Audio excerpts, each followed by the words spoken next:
2023ஆம் ஆண்டு அக்டோபர் மாதம் 7ஆம் தேதி அதிகாலை 4:30 மணிக்கு ஹமாஸ் தீவிரவாதிகள் பாலஸ்தீனத்திலிருந்து இஸ்ரேலுக்குள்ள நுழைஞ்சி அங்கே ஒரு கூட்டத்திற்குள்ளாக நுழைஞ்சி 1200 பேரை கொலை செய்துட்டு 250 பேரை சிறைப்பிடித்து கொண்டு போயிட்டாங்க. அன்றைக்கு இஸ்ரேலியர்கள் ஒரு யுத்தத்தை ஆரம்பித்தாங்க.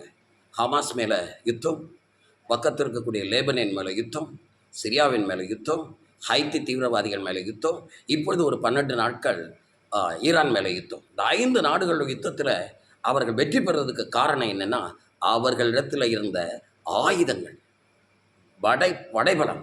எனக்கு பிரியமானவர்களே, இது எதை காட்டுகிறது? ஆவிக்குரிய இஸ்ரவேலர்களாகிய நமக்கு விரோதமாக பிசாசு பலவிதமான போராட்டங்கள், சோதனைகள், கஷ்டங்கள், கவலைகளை கொண்டு வருவான். விசேஷமாக விசுவாசிகளுடைய பரிசுத்தத்தை கெடுக்க, தேவ அன்பை கெடுக்க, ஜெப வாழ்க்கையை கெடுக்க, தேவனோடு உள்ள உறவை கெடுக்க அவன் பல விதத்தில் நம்மை தாக்குதல் நடத்துவான். அதைத்தான் எபேசியர் 6ஆம் அதிகாரம் 11ஆம் வசனத்திலிருந்து வாசிக்கிறோம்.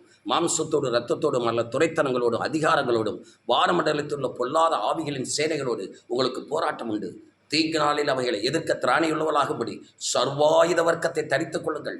நீதியின் மார்க்கச்சை கட்டிக்கொள்ளுங்கள். சுவிசேஷ எனும் பாதரட்சியை தொடுத்துக் கொள்ளுங்கள். பொல்லாங்கன் எய்கிற எல்லா அக்னியாஸ்திரங்களை கவிழ்த்து போடத்தக்கதாக விசுவாசம் என்னும் கேடகத்தை பிடித்து கொண்டு நில்லுங்கள் என்று ஆண்டவர் சொல்கிறார். அருமை விசுவாசிகளே, நம்முடைய பரிசுத்தம், தேவ அன்பு, ஜப வாழ்க்கை, தேவனோடு கொள்ள உறவை சத்துரு எந்த விதத்தில் வீழ்த்தாமல் இருக்குன்னா நமக்கு நல்ல ஆயுதங்கள் தேவை. அந்த ஆயுதம் தான் தேவனுடைய வசனம், தேவனுடைய வார்த்தை, தேவனுடைய மகிமை, தேவனுடைய ஜப வாழ்க்கை.